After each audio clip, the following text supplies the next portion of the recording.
Akkam nagaa isiniin jedha kabajamtoota hordoftoota Oromoo Samsung irratti nu hordoftan jechuudha.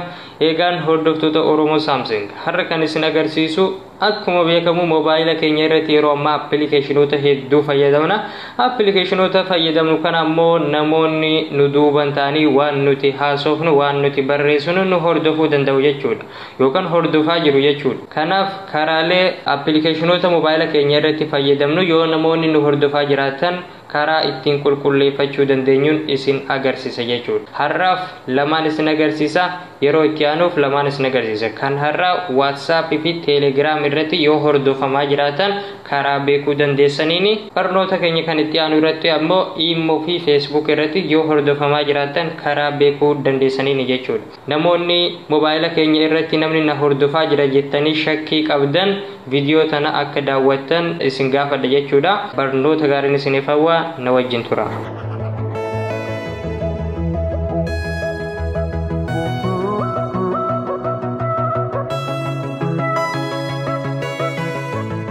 Tole hordoftoota Oromoo Samsung jalqaba irratti kan ilaallu kan WhatsApp itti jechuudha. Kanaaf WhatsApp keessan irratti namni na hordofaa jira jettanii yoo kan shakkitan taate jalqaba wanti godhuun isinirraa eegamu WhatsApp keessan banattu.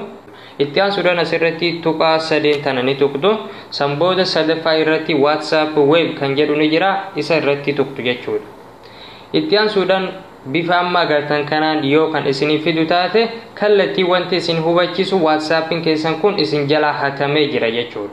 Yookaan mobaayila amma isin irratti fayyadamaa jirtan kana malee mobaayila bira irraattis namni biraa itti fayyadamaa jira jechuudha. Kanaaf fakkeenyaaf amma asirratti last active today jedhee sa'aatii namni sun online irraa bahillee asitti nu agarsiisee jira jechuudha. Isiniif galee kanaafuu wanti isin godhuu qabdan log out from all computers kan jedhu kana irratti tuqtanii sanbooda log out kan jedhu kana tuqtaniiti keessaa baatu jechuudha. Amma kaameeraan amma agartan kuni WhatsAppin keenya kuni karaa kanaan akka nu jalaa hin hatamne nu agarsiisaa jechuudha. Kanaafuu isin yogguu WhatsApp keessa seentanii WhatsApp web kan jedhu kana irratti tuqtanii bakka kana dhuftan kaameeraa kana isiniif baafnan WhatsAppin keessan hin hatamne jechuudha. Bifa kanaan qulqulleeffachuu dandeessu jechuudha. Itti aansuudhaan kan ilaallu Telegram irratti jechuudha. Telegram irrattis yoo namni na hordofaa jira jettanii kan shakkitan taate jalqaba wanti godhuu qabdan sarara sadeen tana ni tuqtu. As gadi irratti settings kan jedhu kana ni tuqtu. Itti aansuudhaan as gadi irra privacy and security kan jedhu ni jira, isa irratti ni tuqtu jechuudha. Sanbooda asirratti active sessions kan jedhu ni argattu jechuudha. Active sessions kan jedhu kana irratti ni tuqtu. Egaa fuula kana irratti current session fi active sessions tu jira jechuudha. Inni current session kun yoo amma agartan fuulduratti online kan jedhu ni jira. Kuni mobayilumaan amma ni fayyadamaa jiru kana jechuudha.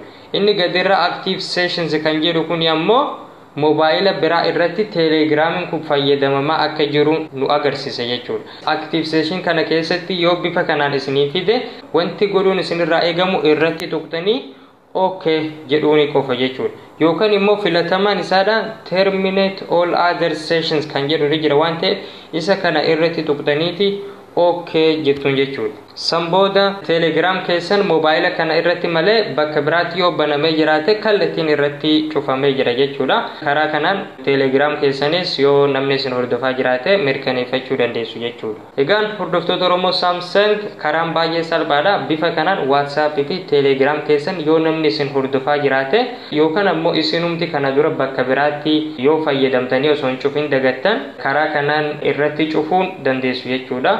Karaan amma isin agarsiise kanaan isin hordofuu hin danda'an jechuudha. Garuu karaa biraatiin isinitti dhufuu danda'an. Appilikeeshinoota badii biraa hedduutu jira waan ta'eef appilikeeshinoota biraa fayyadamanii isin hordofuu danda'an.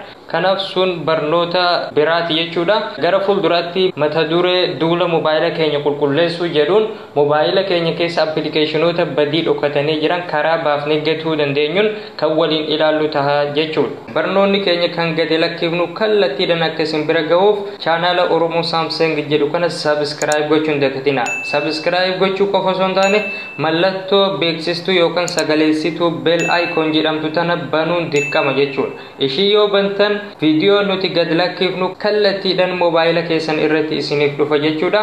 Video keenya osoo isin jala hin dabarre tartiiballee nu hordofuu dandeessu. Waan nu hordoftaniif galatooma. Barnoota itti aanuun hanga wal geenyutti nagaan tura. Galatooma.